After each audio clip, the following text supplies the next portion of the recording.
Teacher school में नहीं होने की बिना पर, हाँ 22 में बच्चे टीचर नहीं होने की बिना पर बच्चे ट्यूशन लेने के लिए पूर्णिया जाते हैं, और जब पूर्णिया जाते हैं तो स्कूल से उनका नाम निकाल दिया जाता है। इधर दिखाई नहीं दे रहा है। इसमें बच्चों की क्या गलती है, हमको बताइए।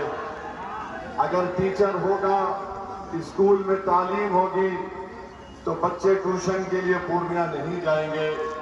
इंशाअल्लाह ताला इसका भी इंतज़ाम मजलिस इत्तेहादुल मुस्लिमीन करेगी। 11 तारीख को आपको शिक्षा के लिए, तालीम के लिए पतंग छाप को देना पड़ेगा। मेरे अजीज दोस्तों, ये सरकार ये समझती है कि हम राशन दे रहे हैं तो कोई एहसान नहीं कर रहे हैं। बच्चों को शिक्षा चाहिए, तालीम चाहिए, और तालीम का इंतजाम करने का काम इंशाअल्लाह ताला गुलाम सरवर साहब करेंगे। और मैं जानता हूं कि 22 में यहाँ पर दिल्ली और पंजाब से बसेस आकर ठहरते हैं, ताकि यहाँ के 16 साल की उम्र से नौजवानों को पंजाब और दिल्ली ले जाकर बंधुआ मजदूर उनको बनाकर वहाँ पर काम करवा सके। मजलिस की कोशिश होगी कि उन बच्चों को कुछ हुनर सिखाया जाए।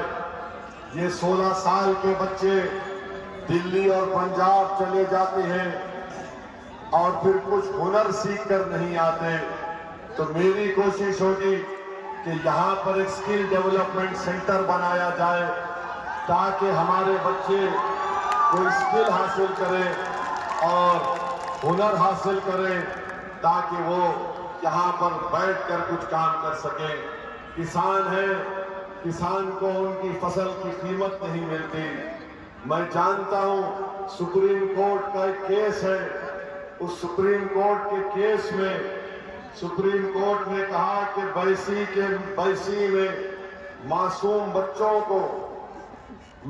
बच्चों को यहाँ से ले जाकर उनके जिस्म के आज़ा बेचे जाते हैं। ये सुप्रीम कोर्ट का केस है, मैं झूठ नहीं बोल रहा हूँ। सुप्रीम कोर्ट के केस का नाम है बचपन बचाओ आंदोलन। आप जाकर देखो कि बताइए, छोटे बच्चों को यहाँ से उठाकर उनके जिस्म से उनका गुर्दा, दिल, जिगर निकालकर आंखें निकाली जाती। 27 साल से सुभान साहब आपने क्या किया बताओ मेरे को। हमको गाली देते हैं। ये सुप्रीम कोर्ट का केस अगर आप पढ़ेंगे तो आपको मेरी बात की सच्चाई का अंदाजा हो जाएगा। मैं आपसे वादा कर रहा हूं कि जब बाढ़ आती है और फसल की जमीन बर्बाद हो जाती है, इंशाअल्लाह ताला इसका भी इंतजाम होगा। मैं सीमांचल की जनता को और बैसी की जनता को ये बताने आया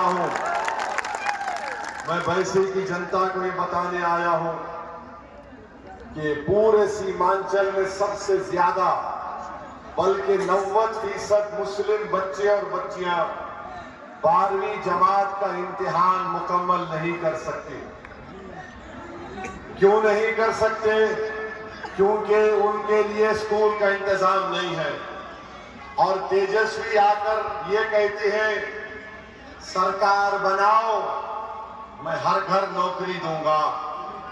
मेरे भाई आप बोलिए, सरकार का कानून ये है कि कम से कम 12वीं जमात 12th क्लास पास होना चाहिए। मैं आपसे वादा कर रहा हूं कि मजलिस इत्तेहादुल मुस्लिमीन सीमांचल के बेटियों और बेटों को 12वीं का इम्तिहान भी पास कराने की कोशिश करेगी। और इंशाअल्लाह इस पर हम रुकेंगे नहीं। हमारा ख्वाब है, हमारी कोशिश रहेगी कि हमारे बच्चे साइंटिस्ट बने, ताकि जमीन के नीचे जो पानी में यूरेनियम